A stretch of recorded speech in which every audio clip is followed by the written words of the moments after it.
In this quick video, I'll show you how to find Wi-Fi password on computer on Windows 10. If you found this video helpful, then please consider subscribing my channel and also like this video.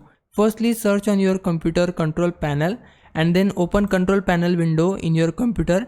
Then change your view by to large icons. Once you do it, you will see this option now, which is Network and Sharing Center. Click on it. This page will load and here we need to click on our connection type. We just need to tap here and then this window will open. I am currently using Ethernet connection, that's why I am not seeing an option here. You will see wireless properties option if you are using Wi-Fi.